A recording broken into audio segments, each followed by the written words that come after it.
Hello everyone, welcome to only concept guys.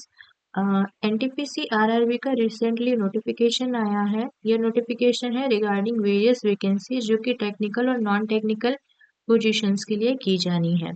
चलिए हम आज इस नोटिफिकेशन को ध्यान से पढ़ते हैं और इस नोटिफिकेशन के हिसाब से ही हम सिलेबस को रीड करेंगे और सिलेबस के अकॉर्डिंगली अपनी प्रिपरेशन चालू करेंगे। तो सबसे पहले देखते हैं, ये रिक्रूटमेंट हो रहा है various post of non technical popular categories जिसकी एलिजिबिलिटी रखी गई है ग्रेजुएशन। अगर आप ग्रेजुएट हैं तो इन पोस्ट के लिए अप्लाई कर सकते हैं। याद रखिएगा, ये नॉन टेक्निकल पॉपुलर कैटेगरीज हैं। चलिए देखते हैं इस नोटिफिकेशन में क्या क्या टेबल ऑफ कंटेंट्स है। टेबल ऑफ कंटेंट्स में एक अपने को ओवरव्यू मिल जाएगा दैट कौन कौन सी वैकेंसी आई है एट अ ग्लेंस।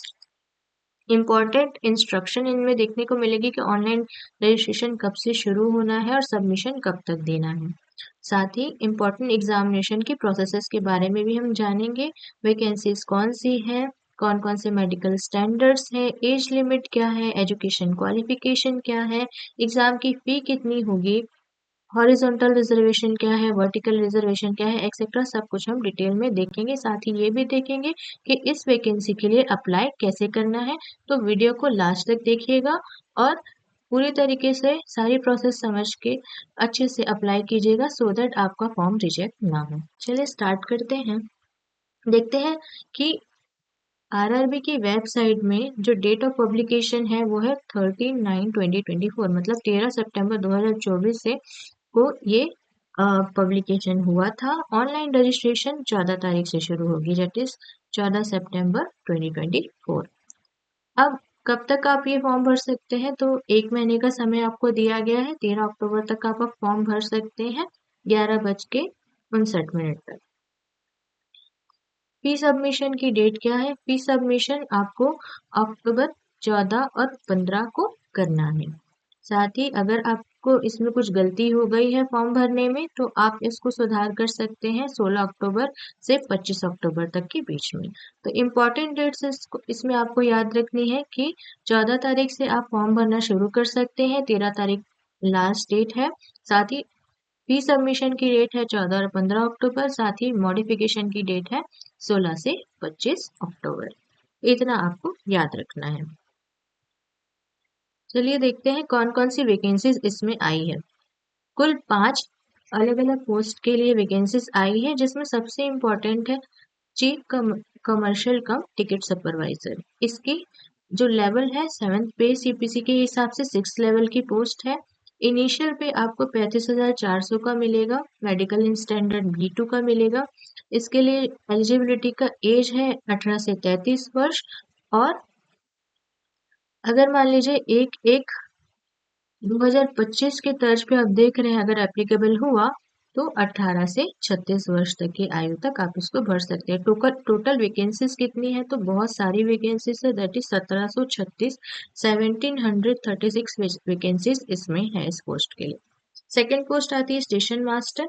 इसमें भी आप देख सकते हैं कि 18 से 33 वर्ष तक की एलिजिबिलिटी दी गई है। अगर एक एक 2025 के प्रिस्क्राइब्ड एज में है, अगर एज एप्लीकेबल होता है, ठीक है, उस केस में 1836, मतलब अगर कोई रिजर्वेशन है उस केस में 18 से 36 वर्ष तक की आयु वाले इस पोस्ट के लिए अप्लाई कर सकते हैं।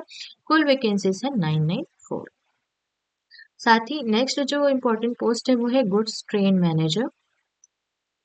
इसमें भी आप देख सकते हैं 18 से 33 और 18 से 36 तक की एज प्रिस्क्राइब की गई है।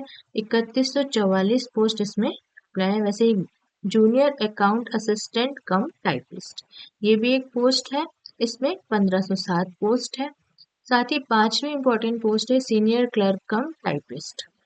इसमें भी 732 पोस्ट दिए गए हैं। इस तरीके से हमने देखा कि क्या इसकी इम्पोर्टेंट डेट्स है और कब इसका क्लोजिंग होने वाला है। अब देखिए एग्जाम प्रोसेसेस में ये क्लियरली मेंशन किया गया है कि कोई भी माल प्रैक्टिस आप नहीं कर सकते। अनफेयर मीन्स आप यूज़ नहीं कर सकते, क्योंकि ये कंप्यूटर बेस्ड टेस्ट होने वाला है। ये ऑनलाइन होगा, आपका भी जो टेस्ट होगा मल्टीपल चॉइस क्वेश्चंस होंगे और उसी में आपको सही मार्क लगाना है। इसमें मोबाइल्स वगैरह आपके नहीं होना चाहिए, कोई ऑर्नामेंट्स अलाउड नहीं है, साथ ही डिजिटल वॉचेस या वॉचेस किसी भी तरीके के अलाउड नहीं होंगे एग्जाम सेंटर में। अब ये एग्जाम कितने स्टेजेस में होने वाला है ये देख लेते हैं। तो सबसे पहले होगा computer based aptitude test for station master. ठीक है, स्टेशन मास्टर के पोस्ट के लिए कंप्यूटर बेस्ड एप्टीट्यूड टेस्ट होगा। टाइपिंग स्किल टेस्ट होगा सीनियर क्लर्कम टाइपिस्ट के लिए, जूनियर अकाउंटेंट असिस्टेंट के लिए। ये दो पोस्ट के लिए स्किल टेस्ट भी होंगे। और गुड्स ट्रेन मैनेजर के लिए, सीनियर कमर्शियल कम टिकट सुपरवाइजर के लिए उसमें 2 स्टेज में सीबीटी होने वाले हैं। पहला फर्स्ट स्टेज इनिशियल जिसमें आप कट ऑफ ले सकते हैं, और उसके बाद नेक्स्ट स्टेज जिसमें आपको मार्क्स मिलेंगे। तो इस तरीके से 2 स्टेजेस में सीबीटी होंगे, और उस सीबीटी के बाद में डॉक्यूमेंट का वेरिफिकेशन होगा और मेडिकल एग्जामिनेशन होगा। Medical examination in the sense कि if you are physically fit for the post for serving the government. अब इसके बाद कैंडिडेट्स को कॉल लेटर कब अलाउड किए जाएंगे? तो कैंडिडेट अपने सिटी में ही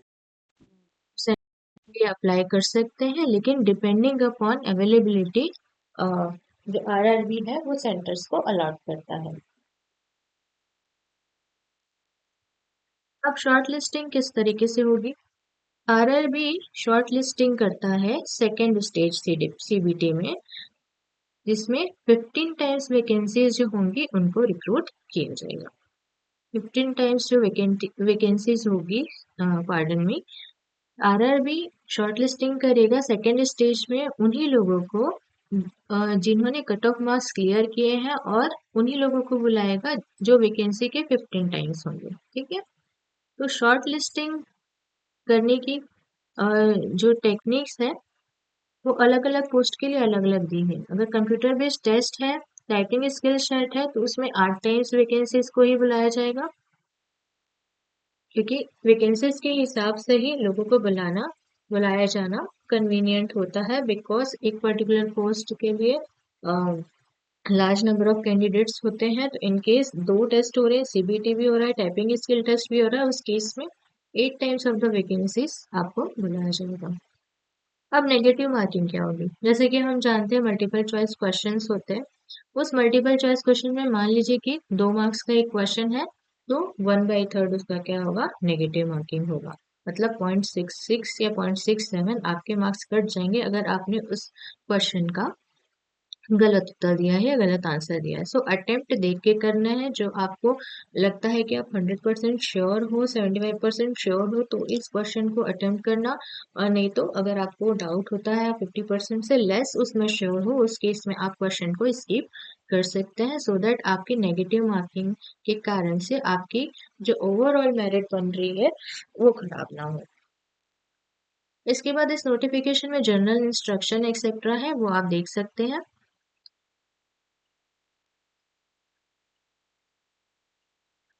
देखिए, जैसे मैंने आपको इनिशियली बताया था, A2, A3, B2, C2 ये सारी क्राइटेरियाज है, मेडिकल स्टैंडर्ड्स है। जब आपका मेडिकल एग्जामिनेशन होगा after clearing both the rounds of CBT, उसके बाद आपका मेडिकल एग्जामिनेशन होगा, और उसमें आप फिट बैठते हैं कि नहीं, ये अभी से आप देख सकते हैं कि 6/9 का विजन होना चाहिए, विदाउट ग्लासेस होना चाहिए, नियर विजन इतना होना चाहिए। ये सब आपको सारा कुछ इस चार्ट में दिया गया है। ये नोटिफिकेशन का लिंक मैं आपको अम, अ, अपने चैनल के डिस्क्रिप्शन में दे दूंगी, सो दैट आप उसको डाउनलोड कर सकते हैं।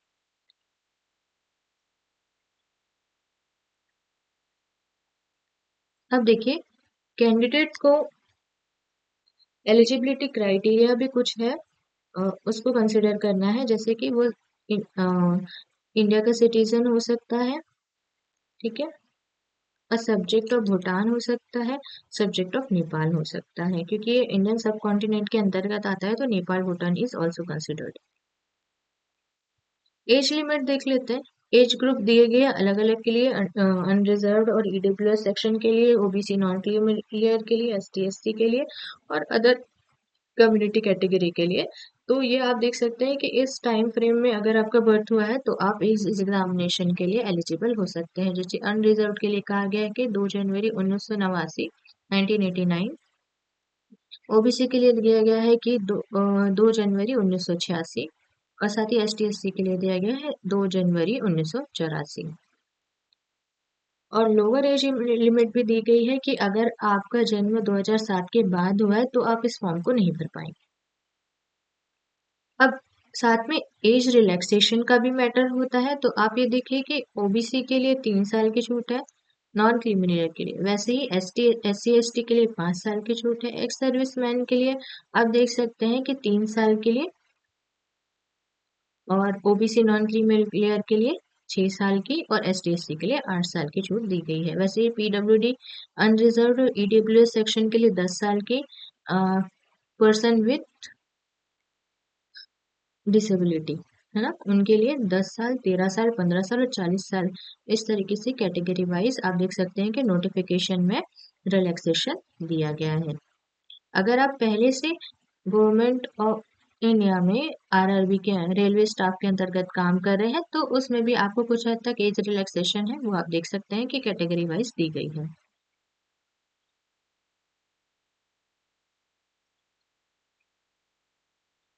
मैंने आपको ऑलरेडी बता दिया है कि क्लोजिंग डेट और टाइम ऑफ फी पेमेंट मैंने ऑलरेडी आपको बता दिया है। फी पेमेंट ऑनलाइन मोड के थ्रू ही होगा।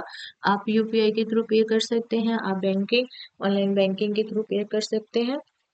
You are all aware about how to fill form and how to pay fee through online mode. So ये पार्ट को हम स्किप कर सकते हैं।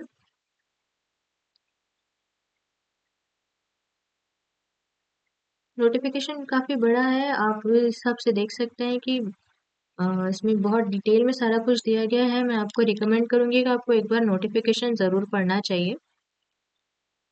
तो चलिए नेक्स्ट पार्ट में आपको बताऊंगी कि किस तरीके से आपको इसमें अप्लाई करना है। Thank you.